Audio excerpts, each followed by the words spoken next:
Welcome, bienvenue, bienvenidos. It's so great to see all of you here today. As you all file in, we invite you to add your name and your agency to the chat so everybody can see who they're here with. It is my great pleasure to welcome you on behalf of the Center for Strategic Partnerships to this panel on innovative models of care. My name is Rochelle Alley, and we have got some phenomenal panelists here today to share the innovative work that they are doing.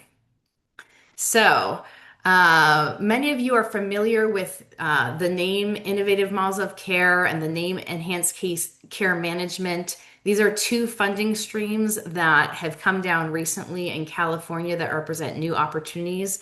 But we hear a lot of folks say we'd really like to understand a little bit more about how are people really making this work? How are people doing it? We are thrilled today to be able to highlight three leading agencies, foster family agencies and nonprofits, who are innovating to better meet youth needs using these new California funding streams. In past meetings, we've talked a bit about how the Center's Foster Together Network teams have been trying to use innovative models of care to build out a model for youth who have regional center disabilities and complex care. At this meeting, we really are thrilled to be able to just create space to share the great work being done by others and give the spotlight to them for the wonderful things that they are building. If you are a nonprofit agency or foster family agency, we hope you'll walk away from this feeling inspired to check out these funding streams and feeling like you have a good foundation, learning from others about their journey, to look and see if these are an opportunity for you to hone your services to youth in a sustainable way. If you are a friend in philanthropy here today, we hope that this will give you a window into some of the really great innovative work that's going on and how you might be able to support this type of work moving forward. So with that, let's meet our panelists.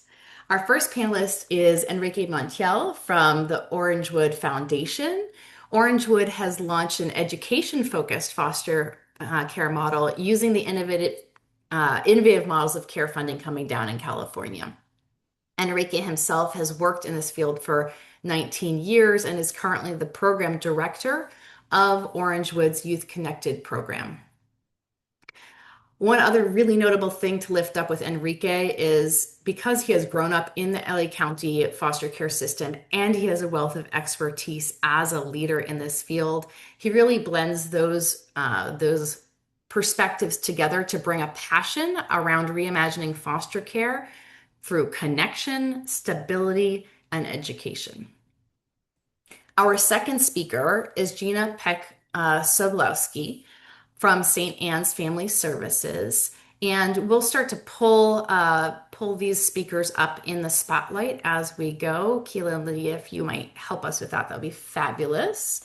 Gina, as I mentioned, has been part of St. Anne's launching their model for pregnant and parenting foster teens using the innovative models of care funding.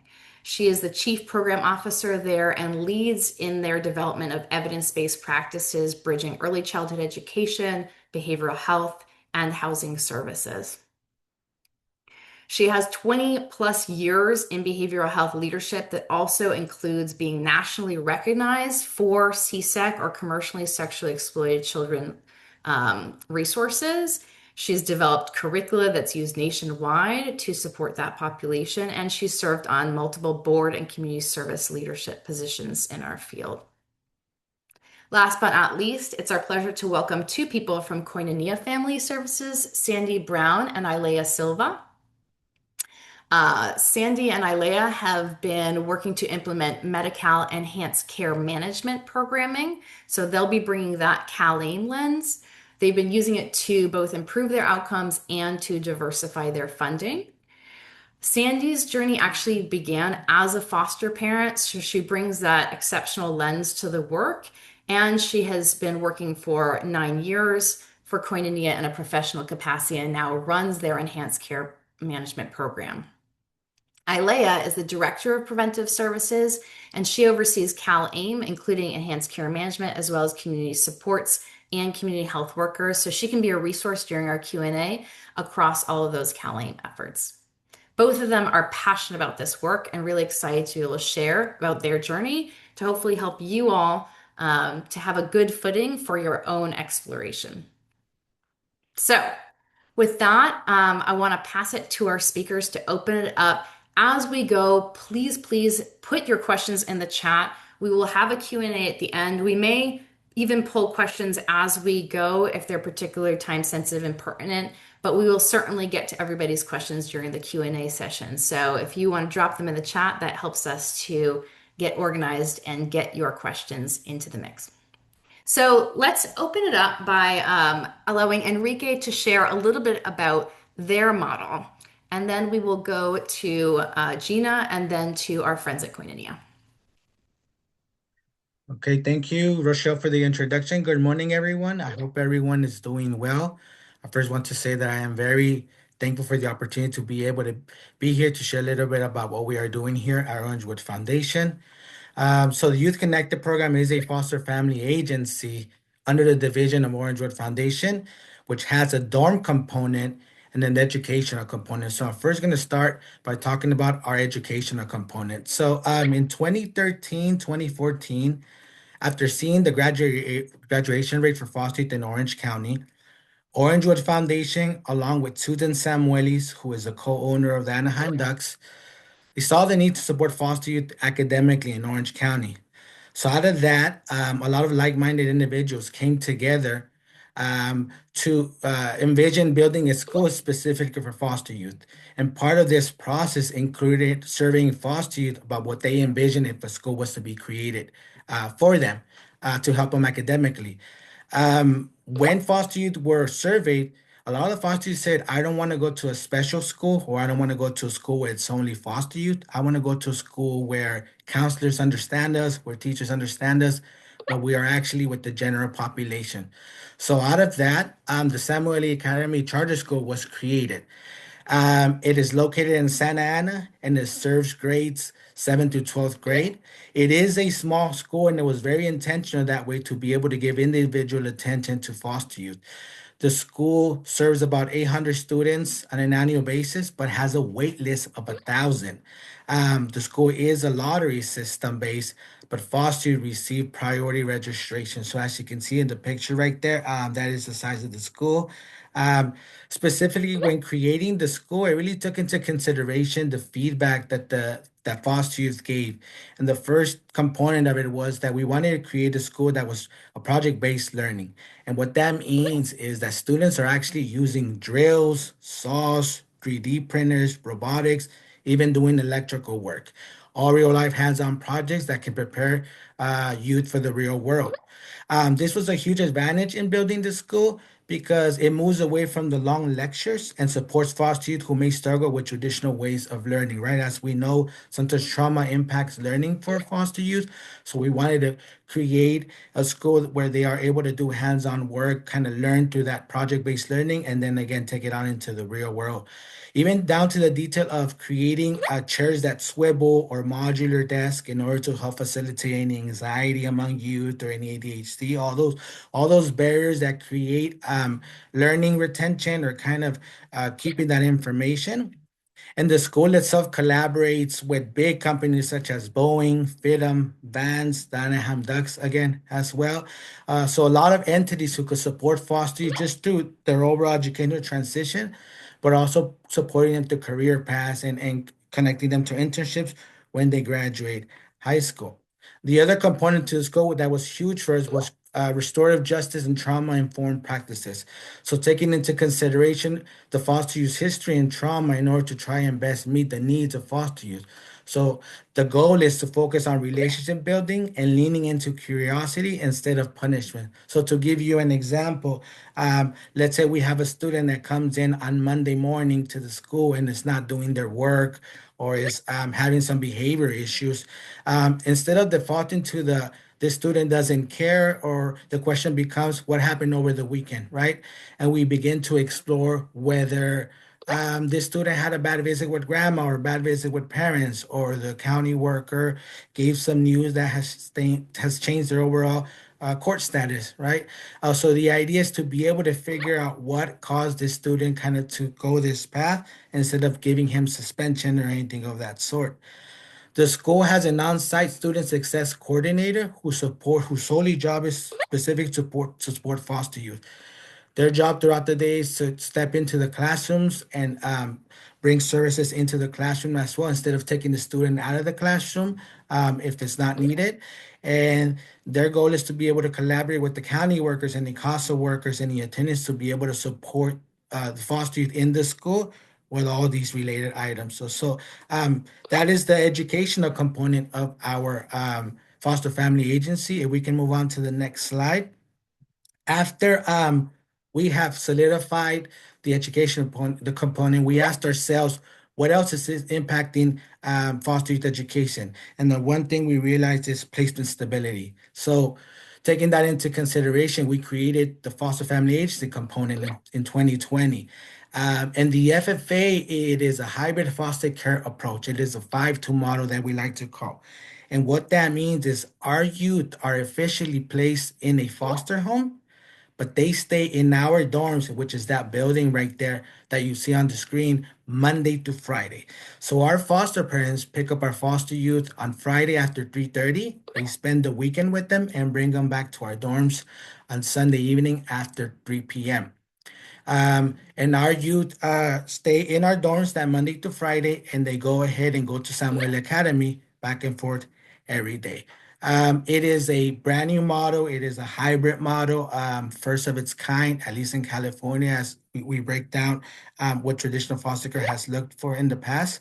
We also do have support the traditional foster care pathway, which is a 24/7 for younger siblings whose sibling are in the dorms.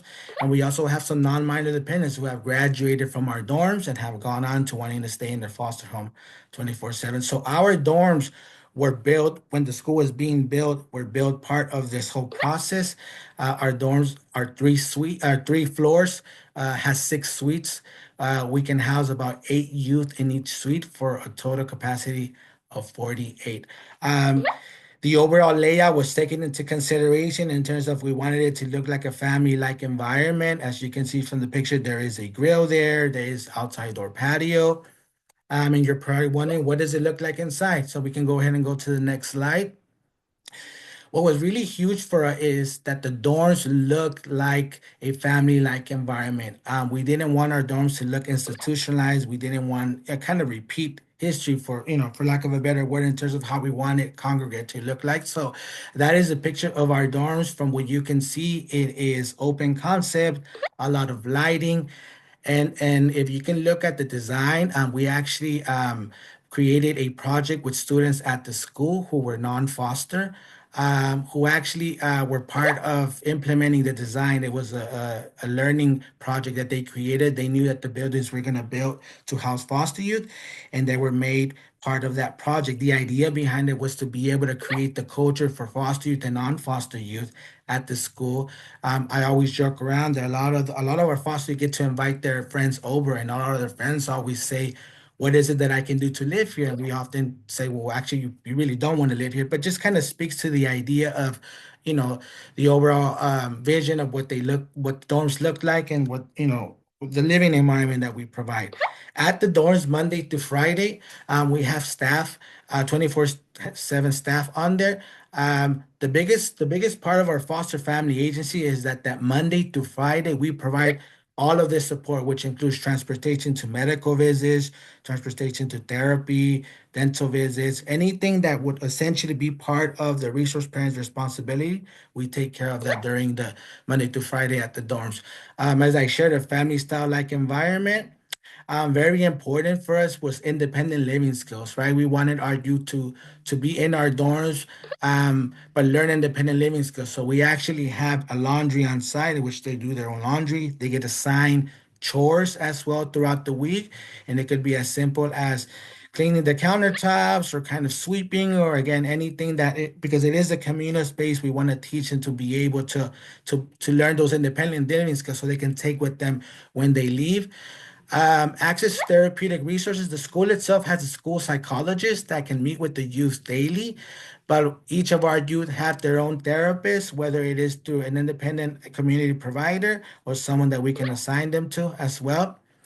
The suite itself, if their family members, if approved by the county, they can actually come over and cook with their family members, whether it's dad or mom, uncle, aunt, whatever that might be. We provide a space for them to come and visit as well. We wanted to create a environment that was culturally inclusive and identify and affirming. We wanted, especially for youth in care, we intentionally hired people that looked like our youth, that sounded like our youth, right? That had traditions like our youth. As simple as cooking a meal that is a resemblance of when they were growing up or of their families, though, because we wanted to create that environment so that they felt to a certain degree at home. There is extreme support for extracurricular activities. A lot of our youth are doing boxing, soccer. They can do it either as part of the school or they can do it within the community. And we provide financial support and just overall social emotional support for all of that. And the other one is, again, access to tutoring and academic resources. They can access the tutor or academic support at the school as well. But we understand that a lot of the students don't want to be at the school every day. So when they head over to the dorms once a week, we have tutors that come to our dorms that are able to support them as well. So essentially, the idea was to be able to kind of create a home-like environment where all the resources will be at our dorms. And again, if we take care of all those responsibilities at the dorms and our youth are able to head out to the resource home and not have to focus or worry about all these things that we would normally take care of during the week though. So that is our foster family agency in a nutshell. I imagine when we get into the panel questions, I'm able to answer at least more specific questions with regards to our foster family agency. Absolutely.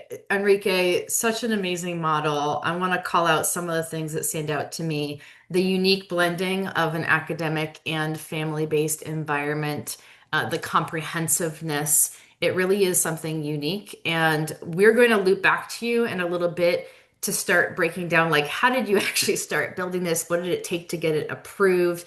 Because it's so big. I'm sure people will be like, well, how could I do that? I think I'd love to hear more from you around how did that journey go? But first, I want to make sure that every speaker gets their voice in the room and we get sort of a grounding of how differently different agencies have approached their innovation. So we're going to go next to Gina. Super excited for her to share another really impressive and totally different type of programming. Hi, good morning, everyone.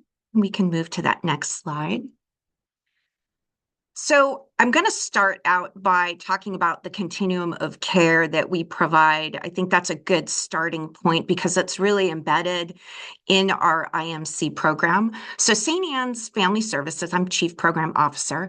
We've been operating for over 117 years, and we've primarily served historically the expecting and parenting youth population. But we have that full continuum of services from age 0 to 65 and beyond.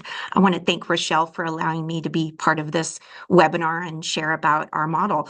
We have a short-term residential therapeutic program, you may know it as STRTP, for expecting and parenting youth, 16 beds, where we provide 24/7 care, mental health, perinatal support, infant development services, parent coaching, and education, all in one integrated trauma-informed environment.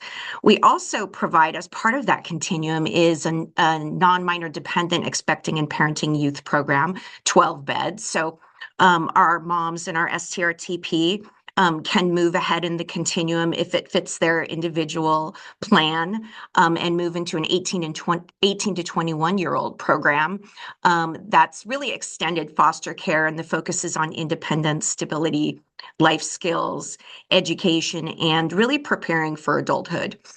Next in the continuum would be our transitional housing program. And we have 40, this is all on one campus.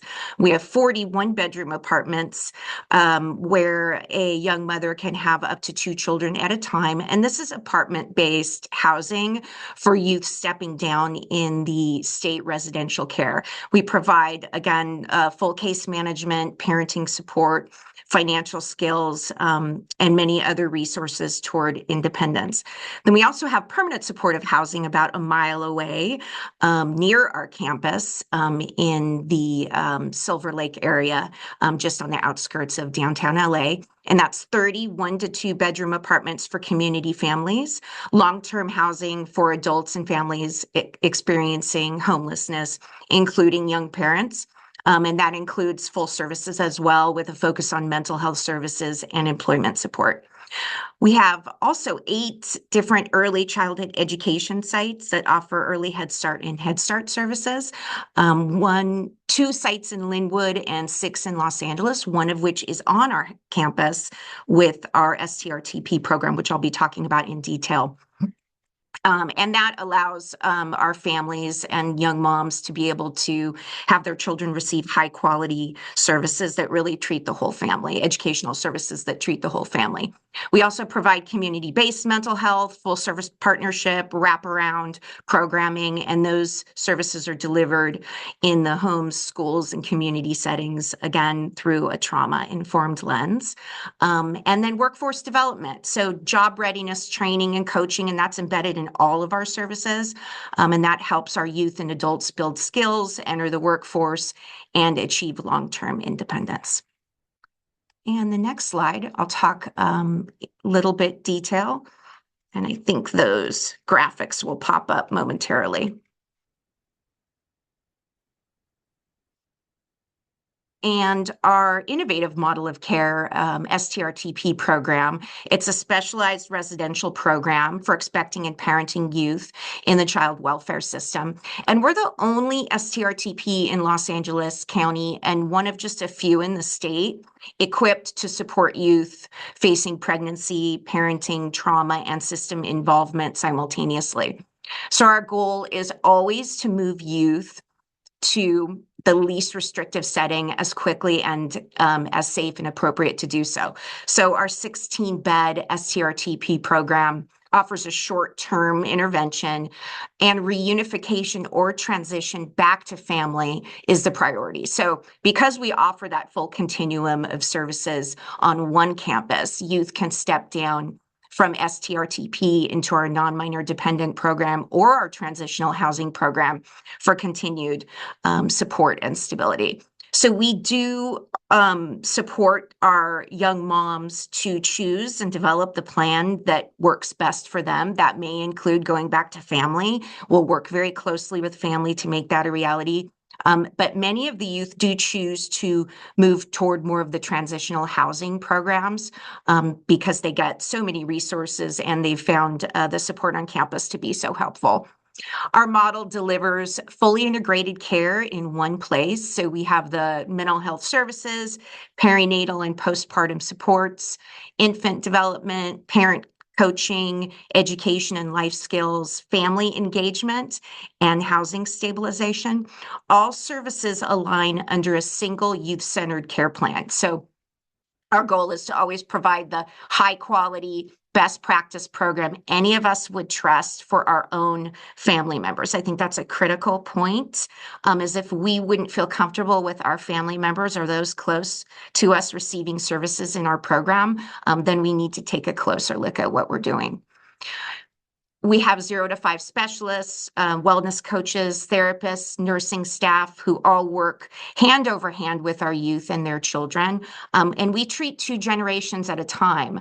And I think that's what is so critically mentioned within our program, is that it's really treating the whole family and interrupting that multi-generational transmission process so that we can keep the mom, get her out of the system because she's a dependent on the court or child welfare, but her child is not. I don't think people realize that. So it's really, we work really hard to keep that child out of the system as well.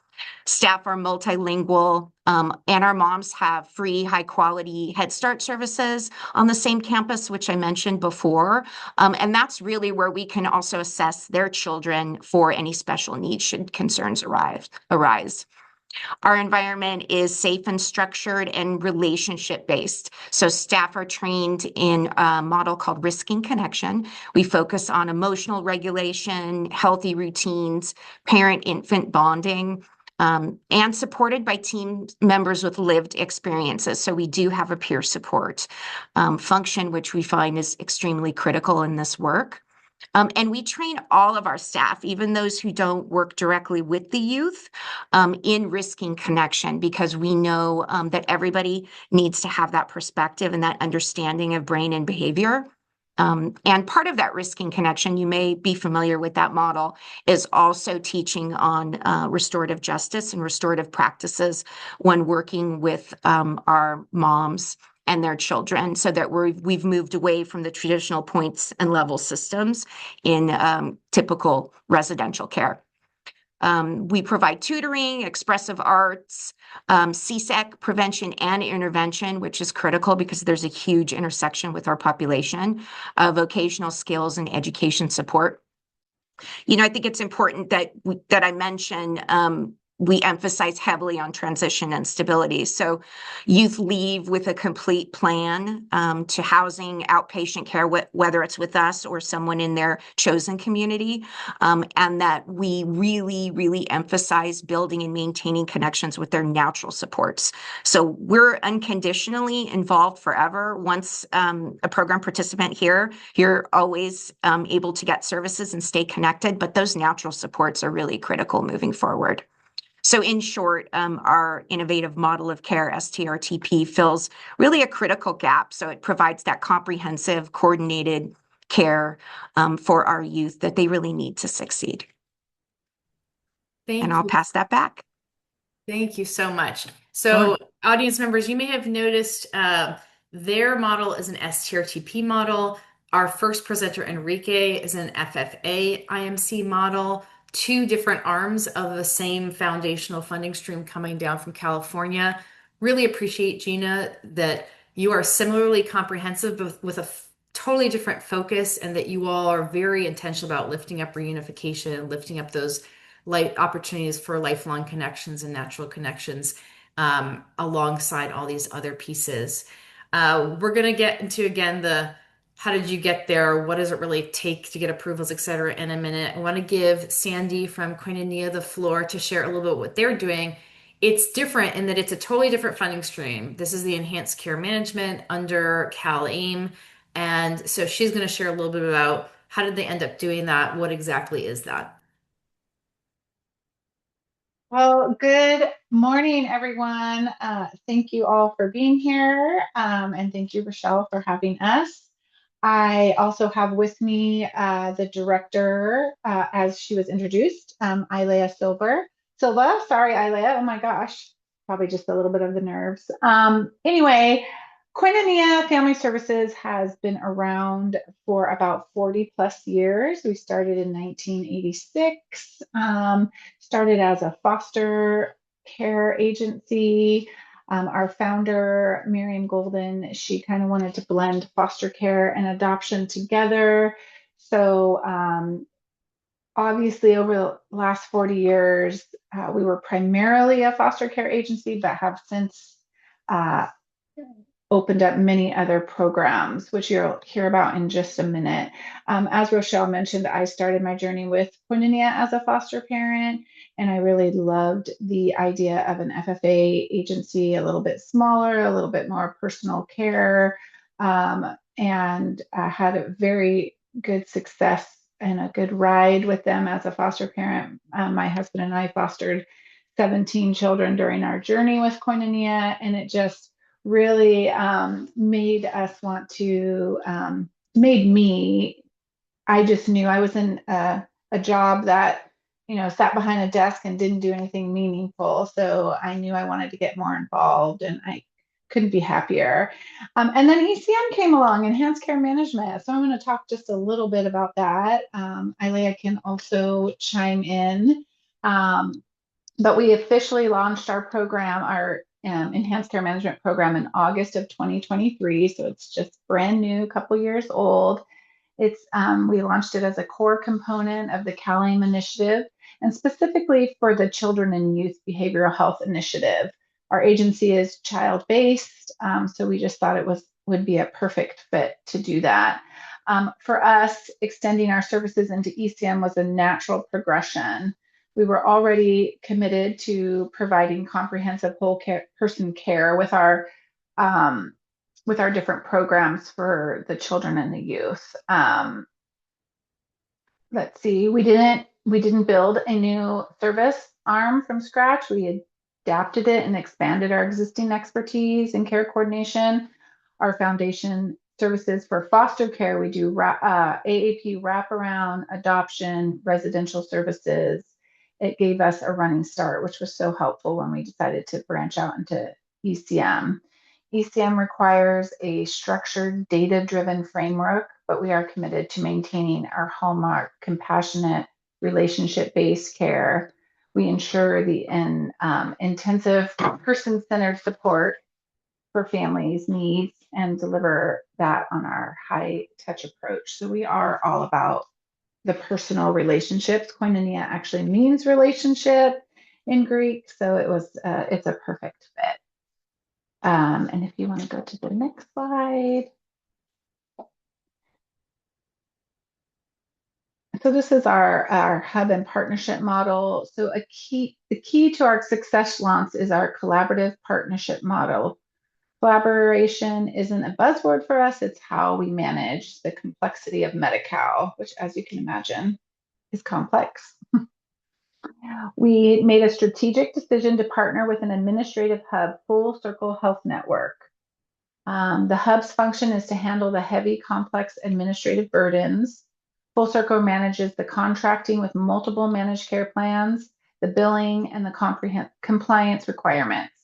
This structure is essential. It frees up Koinonia to focus on resources entirely on direct service delivery to our children and family. Again, that's our highest priority.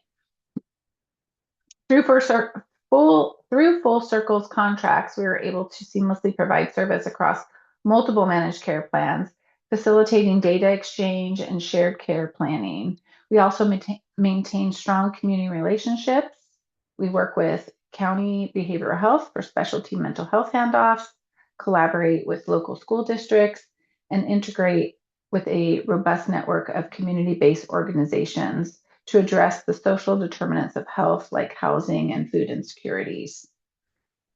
We view ECM as the strong foundation for a wider prevention services umbrella. We are strategically grouping future services like community supports and community health workers with ECM to ensure a more holistic, client-centered approach to care. I'm going to see if Ileya has anything she'd like to add. You've done a great job. Just that part of the services that we do provide prior to ECM are foster care, the wraparound adoption services, post-adoption support, and we have residential programs. We have 14 offices throughout California, all which we are running ECM, community supports, and community health worker through. We initially started with one managed care plan, which was Community Health Group, CHG, in San Diego. We are now up to contracted with 14 managed care plans, and we have one pending at this moment. It's been an immense project that we took on. That's what it kind of felt like in the beginning when ECM started. It has continued to evolve. Funding sources, as you all know, they are evolving, and this was the direction that we wanted to get into very early. We've been very successful. So we're definitely here to answer any questions that you may have and provide support. Thank you. Really appreciate that. And I do encourage everybody, please feel free to put questions in the chat. Enhanced care management can be just jargon city and can be very intimidating linguistically. But these leaders are happy to answer any questions getting into the nitty-gritty or conceptually about how have they made this work to integrate it with the other programs and exactly what are the details. So please feel free to put any questions you have in the chat.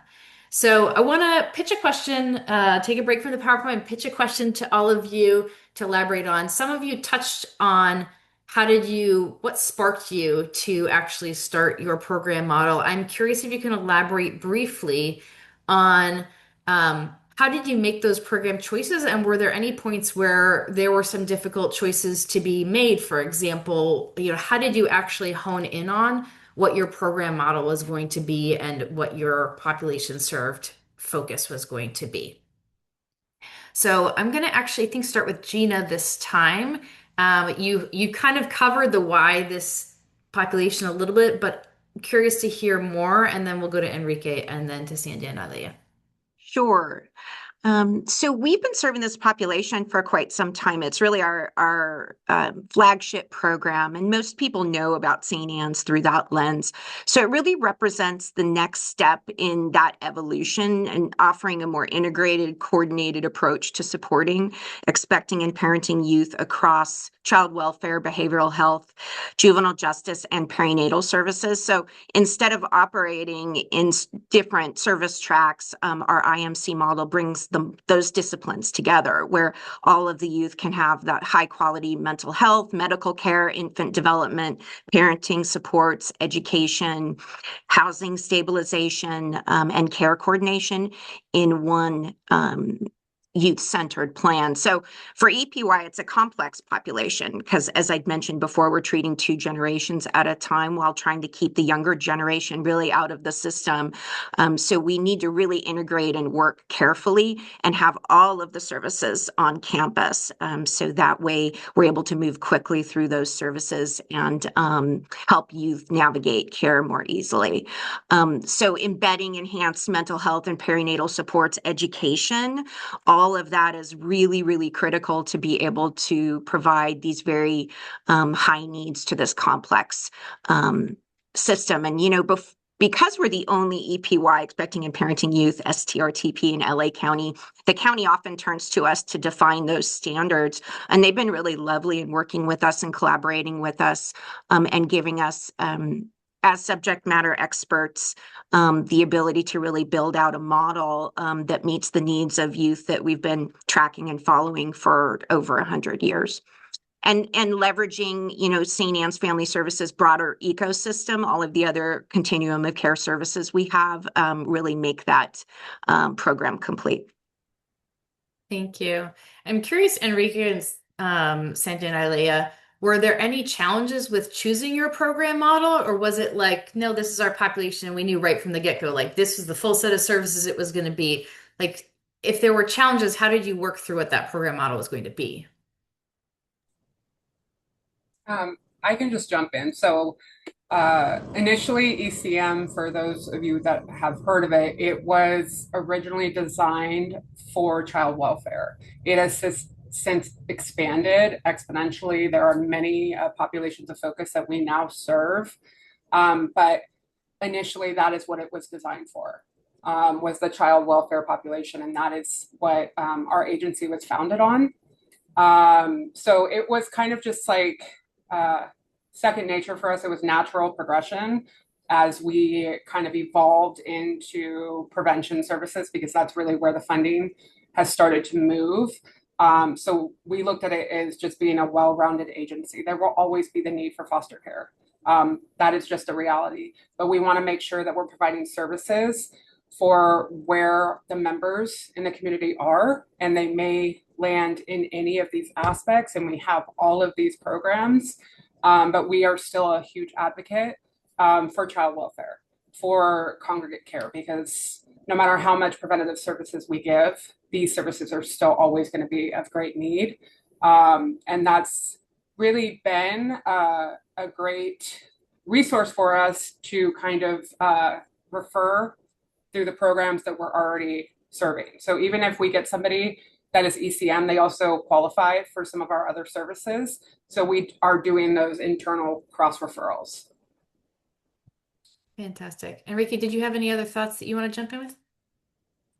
Yes. So, and I'm preaching to the choir here, but when we thought about building our specific foster family agency model, we looked at what were the barriers to placement, right? And the first one is, and everyone is aware, just to recruit foster homes in general continues to be harder every year, year by year, right? So we really went into research and tried to figure out why is it that people don't want to foster, right? And unfortunately, we know that finding foster homes for adolescents, it's even much harder, right? And we kind of researched and thought about what is it that, that makes this much more difficult. And the reality is for a lot of our foster parents, taking care of an adolescent really scares them, right? When we talk about going through the adolescent development years, dating, substance use, experimenting, right? It really scares them. So we thought about what if we take over those caregiving demands during the week, right? What if we take care of all of that Monday to Friday, and then on the holidays, weekends, and summers, our foster parents actually don't have to kind of go through all those motions, if you will. For a lot of the foster parents that take care of adolescents, they really need kind of like a partner to talk to, someone that kind of when something gets disrupted. So we said if we were to provide that support Monday to Friday, that would have been great, right? The other one is we thought about tapping into people that always wanted a foster but couldn't because they work Monday through Friday. So this hybrid approach allows that opportunity for them to kind of do that as well. And again, the demands of being a foster parent, you got 8 hour supervisions twice a week, you got medical visits, all these other things. A lot of foster parents say, I don't know if I'm able to do that. That is where we thought about that dorm component to can come in and take care of all of that. The other one was, and the reality is, while we want youth to grow up in a family-like environment, a lot of our youth are not ready for that or don't want that at the moment, right? A lot of our youth have their families, have their relatives, right? So we thought about creating a dorm approach in which youth are able to step down into kind of this 5-2 model and slowly integrate into the family-like environment. When is it that they were ready? It also provides an environment for siblings, right? So even in our program, if siblings cannot be in the same foster home because of capacity, they stay with us Monday to Friday in the dorms and they're able to see each other.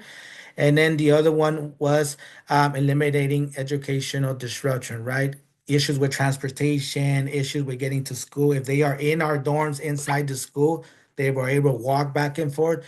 And the other part is, as a foster family agency, we can talk to the counselors, talk to the teachers, be able to support academically. And that's kind of how the model came about and trying to build the dorms inside the school and create a pool of resource parents that will be able to foster under this model. I love that. I love that framework of looking at what have been the past barriers to placement success and making sure to build the model around solutions. When you talk about even sibling placements being a key part of that and all those details, that's a really excellent framework for thinking through the program development component. I'm sure there's tons of people on this Zoom who are wondering, okay, but how hard is it to get approved, right? Like, what does it take to get the state on board? So I'm wondering if we can get a little window into that from each of you. Enrique, I might start with you because there's a question in the chat from Anna Rubin about is your program funded via an IMC program rate or child specific rate? So I think you might be able to start with that answer, but then also roll into, okay, but then how did you make those decisions and how long did it really take from start to finish to get through this approval process? Yes, that is a great question. And to answer that question, so we are an IMC. And when we thought about this model, and then I do want to kind of specify, so our dorms are inside the school, right? And even as we were having conversations with the state, because we're an innovative model of care and never existed before, there were a lot of questions about what are we? Are we an IMC, but you have some type of residential care facility inside the school, right? Do we need an STRTP? Are you a group home, right? But before we got into that, our first thought process was to begin to have conversations with Orange County Social Service Agency. That was the groundwork to be able to figure out what is it that the county needs, what type of places are you looking for, right? We were to kind of collaborate in that sense, though. And then in 2019, we began to have conversations with community care licensing and the California Department of Social Services. We had to go ahead and kind of create a program statement kind of description model of what we wanted to be. Now, in all honesty, the state itself was also a bit confused because this was this was never brought to their attention before. And the reality is, as we were moving through the process and trying to figure out, are we a group home? Are we not a group home? During that time, we also had the continuum of care that was happening at that moment, though, right? So a lot of ambiguity, a lot of kind of things going on there.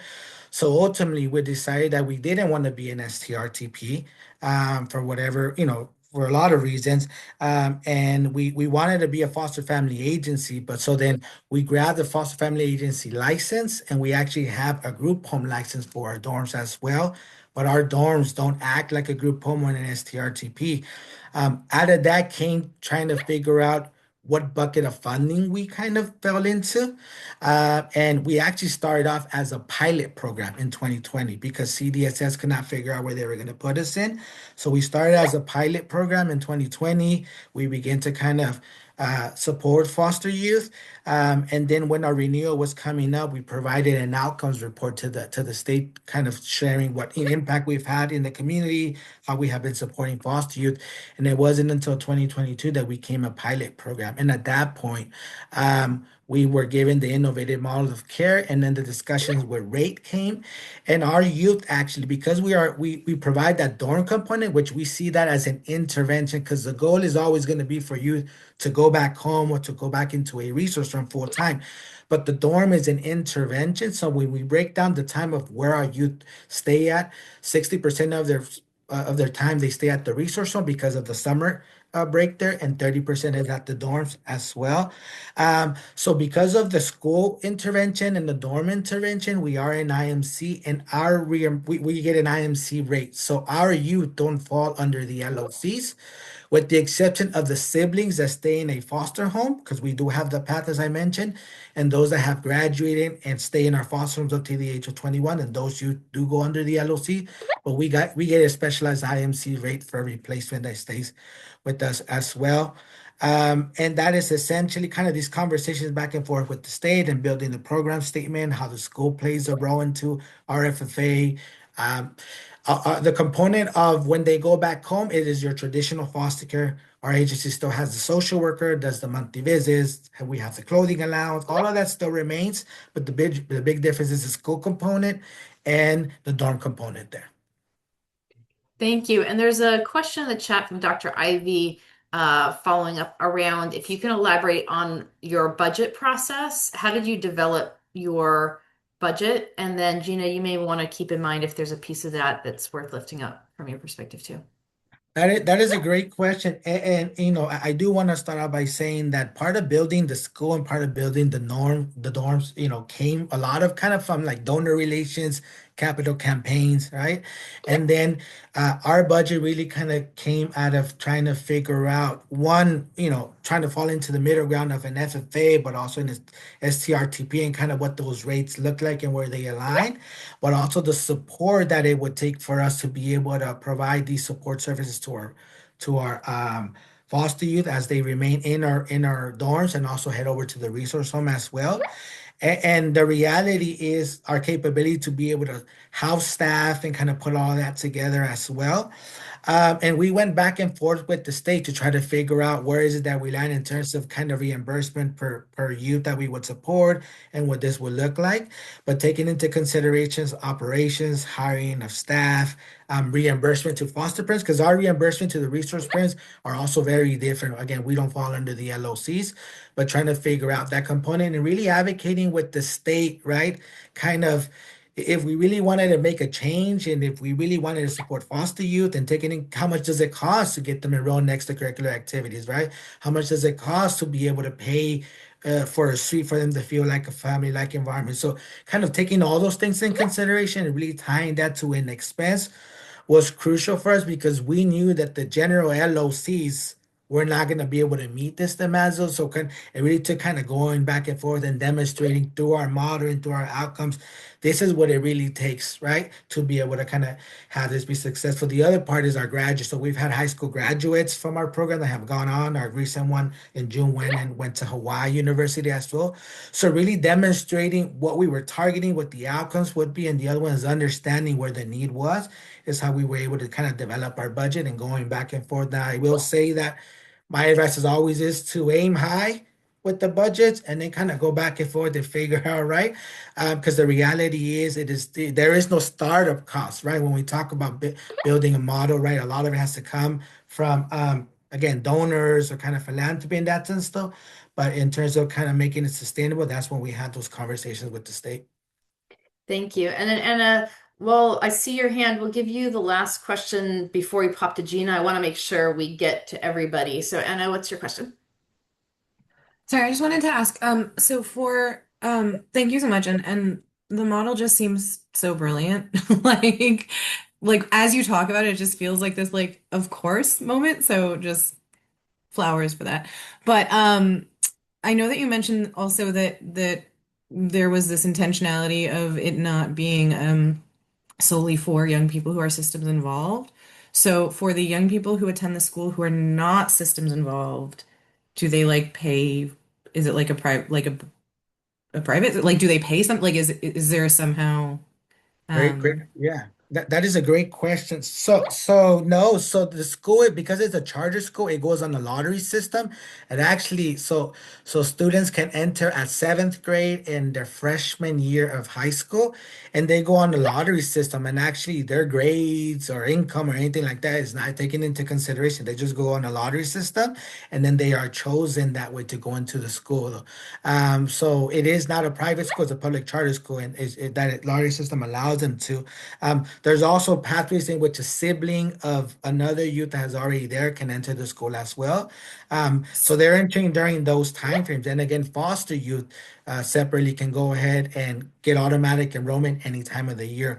I will also add that there are foster youth at the school that do not live in our dorms because they belong to other FFAs or with relative caregivers in the county.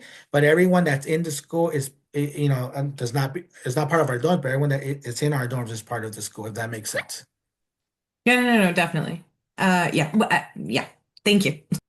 Awesome. Awesome. Thank you.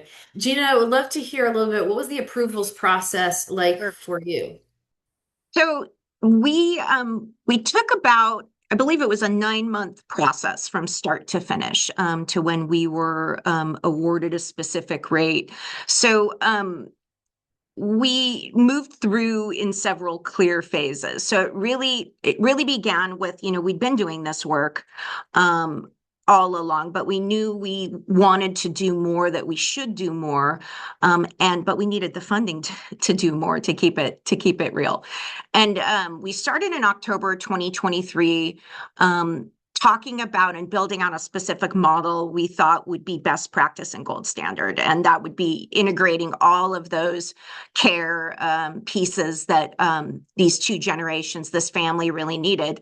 And we began with early alignment with both DCFS and DMH to confirm the system need. DCFS was very supportive and were very engaged in the concept approval. And again, deferred to us in many ways because we have a lot of that extensive 0 to 5 experience. During that phase, we provided a program specific, there's difference. There's a program specific and there's a child specific rate request. We went with a program specific rate request because those are services that we'll be providing ongoing. We submitted a full treatment program description with an accompanying budget to DCFS. And we identified positions and services that we wanted. We felt were necessary, really to add quality to the program. And then we built a budget around that. That took some time internally. We sent that on to DCFS along with the program description. And we spent significant time in distinguishing between the case rate positions, those traditionally that wouldn't be providing billable services. That was fairly time consuming, defining what services DMH would fund versus services that DCFS would, or rather the state would fund. And also we do receive a child supplemental rate. So that was on top, and that's your typical foster care rate that most organizations and programs would receive for room and board, so to speak, for youth. So we worked in tandem with DCFS and DMH. DMH came in second and then passed it along to CDSS. And they joined the discussion in a very, I would say, extensive way around rate setting. So it was really proving that those services cost that amount. And that was the source of extensive, I want to say, negotiations, right? Where we talked and we had dialogue and we had conversation. And we really had to provide that deeper fiscal justification. And we really backed into the budget. This is what we need. We're building a budget. And we really had to lay that out and explain, staffing patterns, ratio.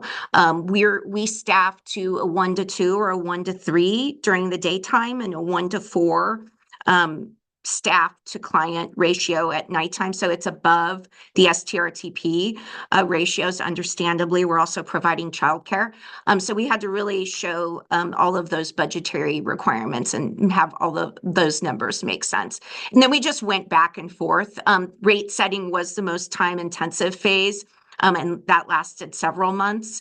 And then just did some final conversation and dialogue to make sure that everything made sense to everyone, and went forward from there. But it was really that budget. I know people had questions about that specific budget, and that was really the majority of the approval process. I really appreciate you laying that out in such detail. And I'll also echo one of the things you brought up about as people are figuring out their rate request, the importance of figuring out what is actually supposed to get paid for through DMH dollars, what gets paid for under IMC. That is a big piece that needs to get worked through. I know that's something that we hit when we were doing the regional center work as well. So I appreciate you lifting that up and just the reality that it does take a while to work through this stuff. And also, you were able to get through it. So Ileya, I'm wondering if you can go next. Obviously, ECM's a totally different ball game. If you can tell folks a little bit about what that approval process looked like. And then specifically, I do want to call out, there's a question in the chat from Eric Champ that I think you might be able to weave in. He asks, did you have to add a position internally to be able to launch and manage ECM CalAIM? If you can kind of weave that into that story, that would be helpful. Yes, so really it was a credentialing process, and initially our executive director, and then we had a compliance director who initially facilitated the process. It became too much for them, so they did have to hire a ECM manager position. So that's where I came in. I actually switched sectors. I used to work and oversee congregate care for IDD individuals in 2017 when the developmental centers closed down. They opened the enhanced care or the enhanced behavioral support homes, the crisis homes. I opened the very first enhanced behavioral support home in California. So that's where I had been for over 20 years. And then I realized I needed sleep. So I decided to switch sectors, and I came over to this sector and said, I will take over the ECM program. What I will say is really, we already have a framework. It's just about kind of shifting gears, learning the acronyms, the terms, but it's case management. At its core, it is case management. You get a member, you identify their needs. The wonderful thing about ECM, though, is that you can have a member who qualifies that you start working with, but anybody in their home that affects their life, you can work with. And eventually, you could also get them enrolled in enhanced care management or community support. So really, it was more of a credentialing process. And we partnered with Full Circle, and they take 10% of our revenue.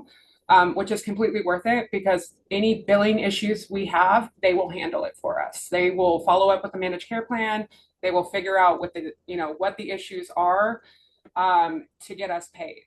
That took about, I'm going to say about 8 months to go through the credentialing process of filling out the applications, submitting the qualifications for and the credentials for our social workers, because you need to have some type of licensed clinical to oversee the care plans. But once that was handled, it really has just kind of flowed very easily, where we started with CHG Community Health Group in San Diego, and now we're up to 14 managed care plans. We were actually reached out to by Cal Optima, and we're directly contracted with Cal Optima. And really, it's just a matter of showing that we have policies. So it was just a matter of adapting some policies to really capture the CalAIM language, specifications, but really, we already had a lot of the policies. We just had to add a couple things here and there. Um, it it can be difficult initially, but for me, really starting with the enhanced behavioral support homes, I'm really into like development pieces. So any Mhm. help if you guys are interested, we're willing to help, but definitely through Full Circle.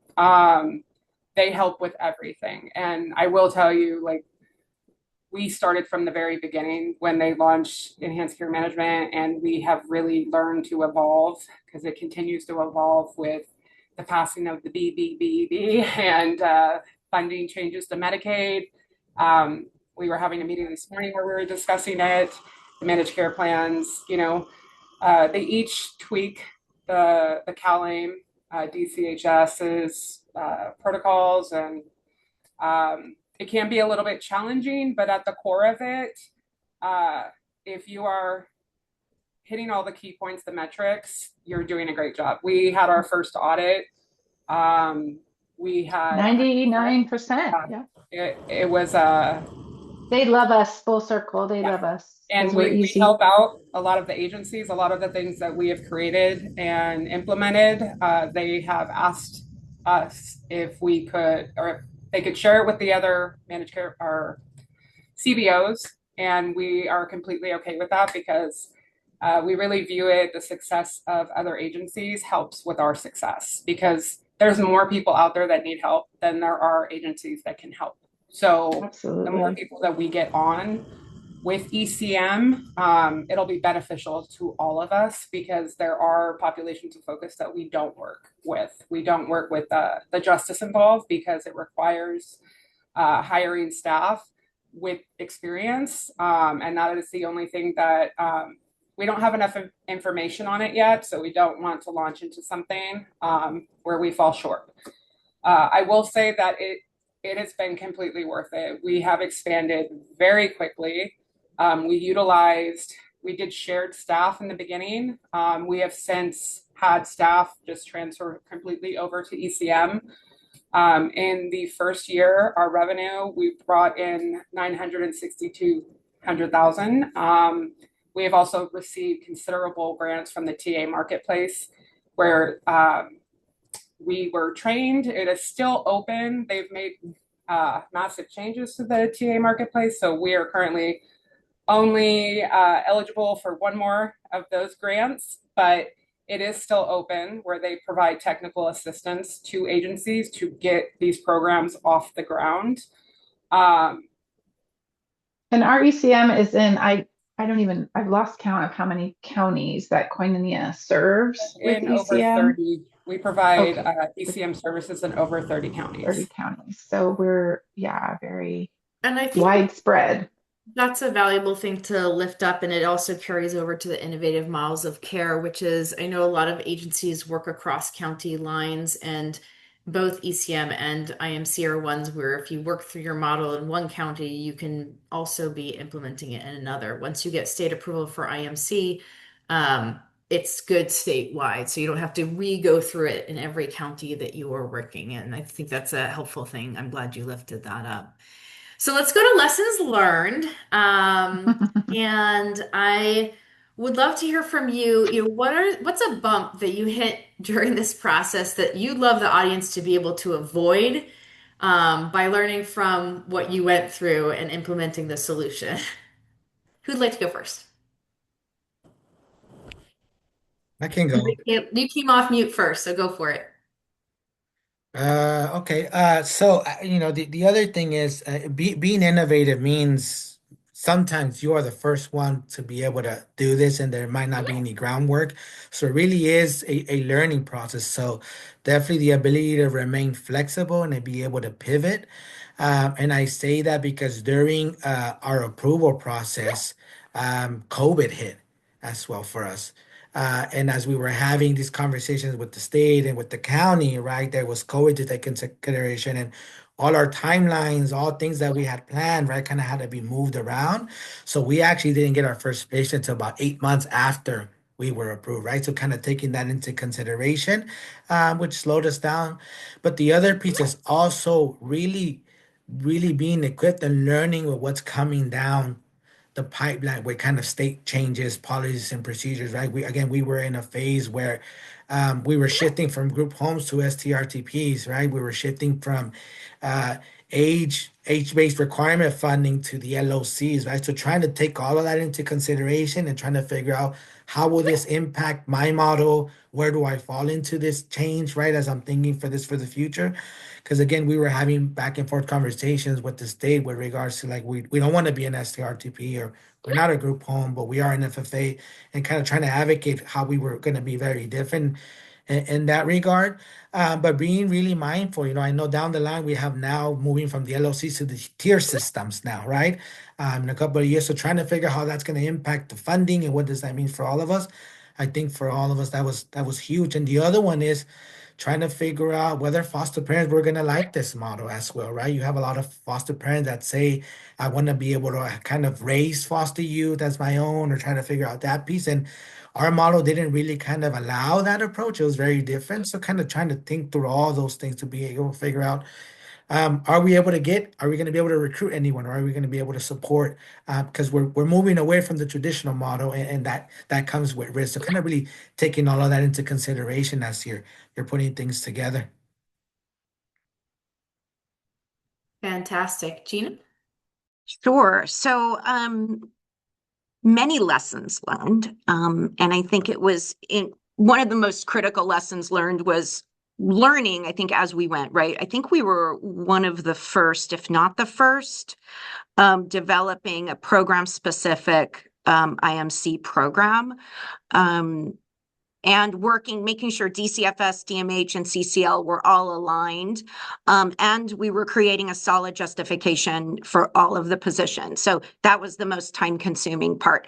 And I hate to keep referencing the money, right? But it was like, no money, no mission. If we don't get funding for these roles, our development department can only pick up so much to fill the gap, right? And that we need to be running a healthy, sustainable program financially. To quality. So we're actually realizing that early on that the IMC rate doesn't have a COLA, a cost of living increase attached to it. So if you have a typical STRTP rate, you get usually annual. We hope it's an annual increase. But this IMC program specific rate is not eligible. So also understanding the implications of that and being able to forecast ahead so that you're funded appropriately. Although you can go back and request additional funding, that's not a defined process as of yet. So that's important to keep in mind. We're actually contracting with Riverside County now, so we're also working some of those steps with them, and I feel like that's a much smoother process because we've learned. Another key learning was really our internal readiness. So staffing in particular, we have a robustly staffed program, and staffing in this field, as you're all aware, can be challenging to recruit and retain the talent that you need. And this particular program requires very mission-driven, highly skilled and trained staff that want to work with 2 generations at a time. It's typically challenging to find that type of staff. So being able to have a ramp-up plan, so we're getting a head start in the areas we need to get a head start in. And I think what we really are still understanding is the need to incorporate staff, right? The people who you've hired, the people that have worked with you in this field of pregnant and parenting youth, they're all extremely dedicated. We have a lot of longevity. We have a low turnover rate in our STRTP program. We really need to get their feedback, and we really need to engage them as early as possible so that they're, first of all, understanding what they're being signed on for. It's a more robust program. And a lot of it is getting paid for what we've been doing all along, but there's some components that we added that better defined the work that we're doing. So having that buy-in early on, and that's a slower process, and that engagement from staff is critical into making the work, so to speak. So I think those were our lessons learned. I don't want to call them bumps, although they felt bumpy at times. They were definitely lessons learned, super critical. Thank you. And I see Dr. Ivy's been very patient with his hand up. Dr. Ivy, what questions did you have for our speakers? Well, I only had one question. Now I have like 30. But Go so with one for now. I'm going to start with one. This is going to be so hard. So then this one is for Rhea. This is about, I think you mentioned that you have a CHW program, and I'd love to hear more about that. Specifically, is it a standalone? How many people did you have to hire, and what are you doing with the CHW program? And then Gina, I sent you a chat. I would love to talk offline because we're in the negotiation process for our IMC budget right now, and I'd love to learn from you. So specifically for the CHW, there are certain specifications to qualify them, and it really did apply to a lot of our direct care staff. But currently, we have under CalAIM, the position that works directly with the members, it's called a lead care manager. We have since changed it to our care coordinators. They all also qualify for CHW. So there's a certain amount of working lived experience that CHWs need to have. If you guys, my contact information is Silva at kfh.org. You guys can reach out to me and I can send you the CHW packet from Full Circle so you can see who qualifies. So how we started is we really utilized a lot of our staff. So we have social workers. We had, Sandy, what are the other positions that you came in at? What was your position name? Oh, my position name that I came from was a resource parent coordinator. So I was the one who helped train up and get everybody ready to become foster parents. So there was a lot involved with that. So we identified staff members in other programs who had lower caseloads, who could kind of take this work on to kind of mitigate those hours where they didn't have any work. And we did that to get the program off the ground.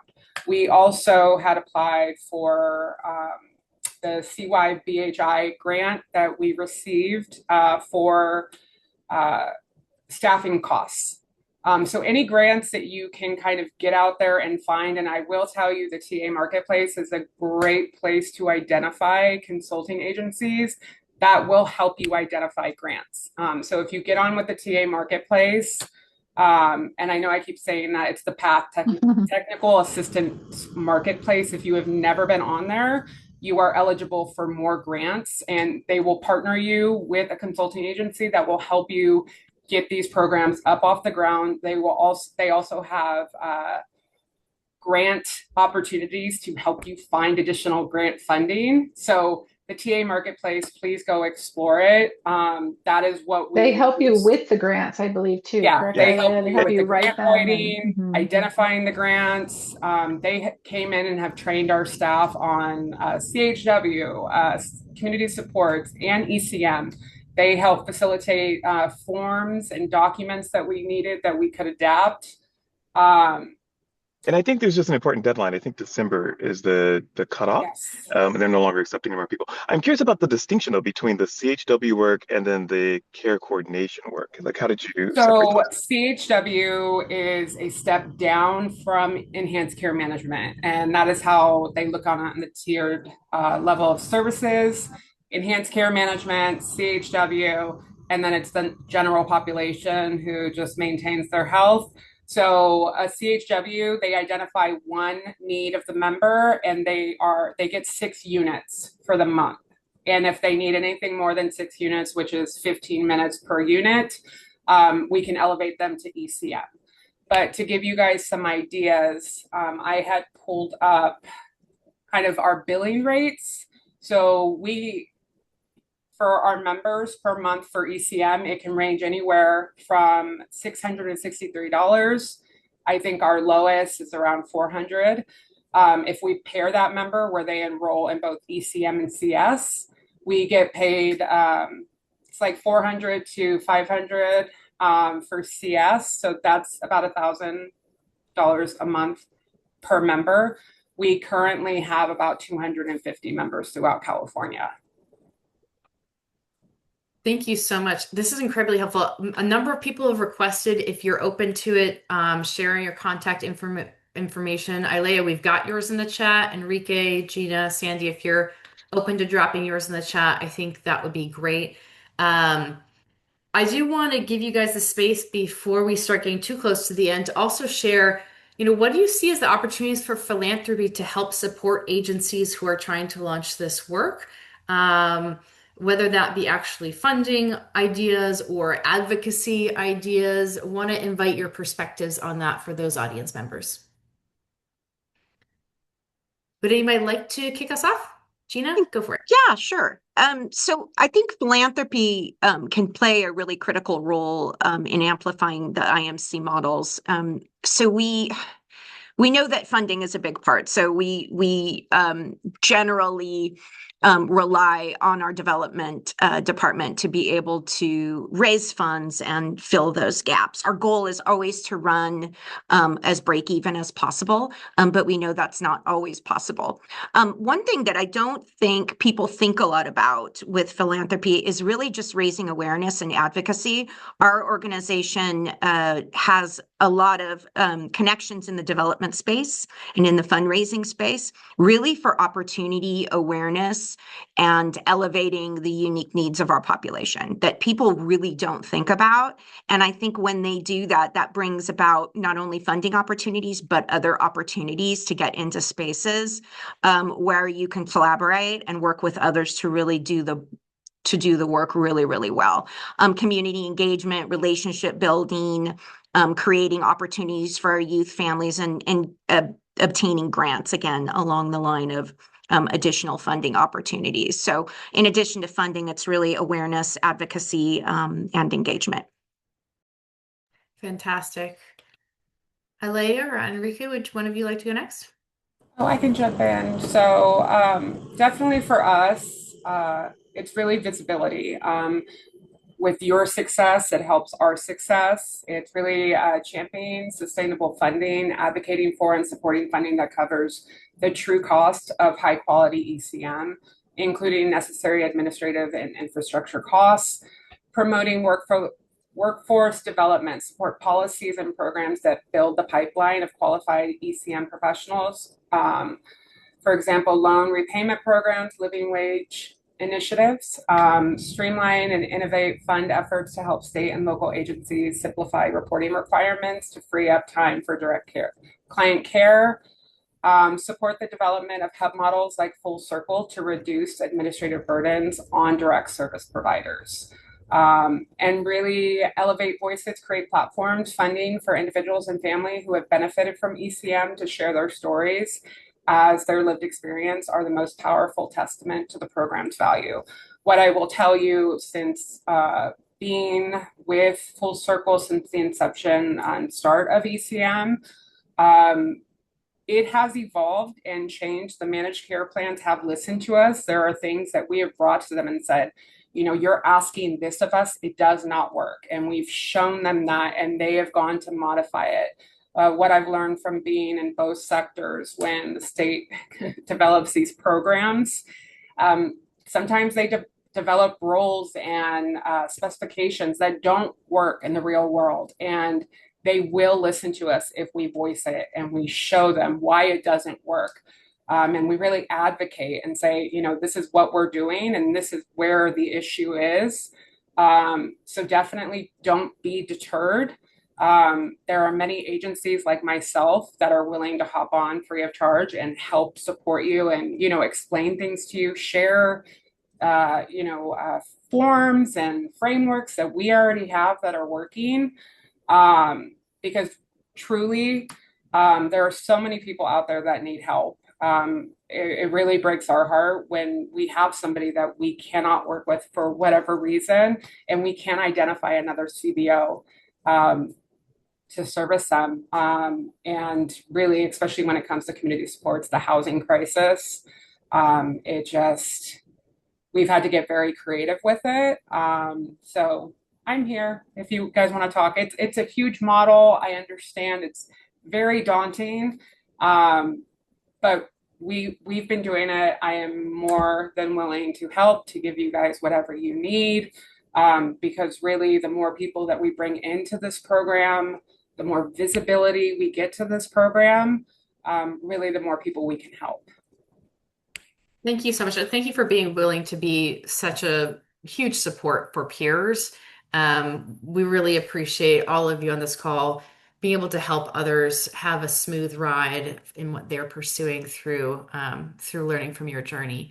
Enrique, did you want to elaborate from your perspective on Yeah, how I would we can be just say helpful? that there is an opportunity, to bridge the gap. Unfortunately, a lot of innovative programs fall outside of traditional funding streams, especially as you kind of start up or bringing up. So there's opportunity for philanthropy to help fill those gaps, to kind of supporting in that realm. The other one is advocacy and awareness. I think philanthropic partners can amplify awareness of new models or kind of pass the word around and maybe influence policy and attract, new public fundings, which I think is huge in that regard. Though, and again, the reality is, there is funding that is needed to be able to kind of change the perspective and support youth in a very different way. Though, so by all means, being able to, we have visionaries, we have program experts, but we also need that financial support to be able to get things like these up and running.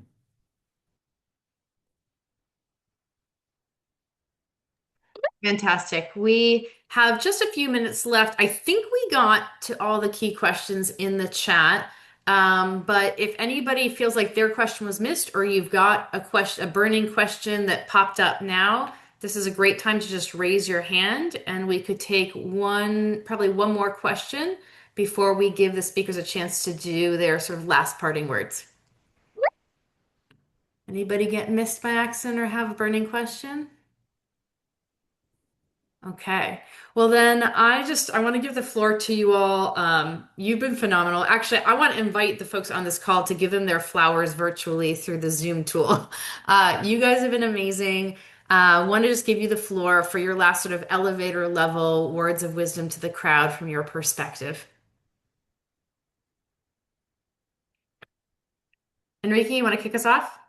Sure. I think it's specifically talking child welfare, foster family agencies, right? I think we've experienced a lot of change in this terrain, but change is never easy, I think. But the reality is we have to have different outcomes. And something that really inspired me as I was thinking about this talk is what Henry Ford said. And he said, if you always do what you've always done, you'll always get what you've always gotten. Right. So the idea to be innovative, the idea to think different, we have to be able to do different things because times change, the needs change, right? So having the courage to be able to step out of our comfort zones and say, I want to try something different and I need to get people on board to try different, right? Is the only way we'll realize if we can make a change or kind of change the landscape of what's already here. So thank you very much. And again, I'm also open to anyone shooting me an email, give me a phone call, if I can share any additional information. You can go next. And like Enrique, I'm happy to help anyone who needs it. We're always happy to move the field forward, and we'll meet anywhere, anytime with anyone who needs it. One thing I didn't mention earlier is the need for metrics and data. How critical that is to prove that your model will work. And you may not have all of that data, right, if you're launching a new program. But if you're able to pull together some of that data, some of those outcomes that show that what you're doing has worked, that can be incredibly helpful in those funding asks. And don't be afraid to ask for what you need. We know that doing this work is so critical, and we need more innovation because, like Enrique had mentioned, that doing the same thing over and over again, we know isn't always effective. So data, outcomes, metrics, super critical. That's a really great point. Thank you. Sandy? Oh, I was just always told a long time ago by someone, just do it scared, just get in, don't be afraid of something new. This was very new to our agency, and it was certainly new to me when I was approached to move over to this side of the business. And just to see the growth and how many members we have worked with and helped thus far, to see those outcomes is amazing. So, Ileya is a great resource for the enhanced care management program. So, I could lead you to her. I work in the day-to-day aspects of enhanced care management, so I can help with any of those questions. Ileya can help get you guys off the ground if you're interested in, bringing on that program. So just get out there and do it. You can all do it. May I I love ask it. the PA marketplace info link? So it is in the chat, and also we will send out a follow-up with the replay in case you want to share it with any of your colleagues, that link and the other resources that were mentioned. We will send it out to all of you for sure. Well, we are so appreciative of you guys for spending the time as experts and peers here. And I love embracing that be bold spirit that Enrique and Sandy both lifted up. So with that, I wish you all a great rest of your day and a good journey in figuring out how you want to use this information for your own agency. Thank you, everyone. Thank you. Thank you. Thank you. Thank Take you, care. Rochelle. Thank you. Thank you very much. Bye-bye.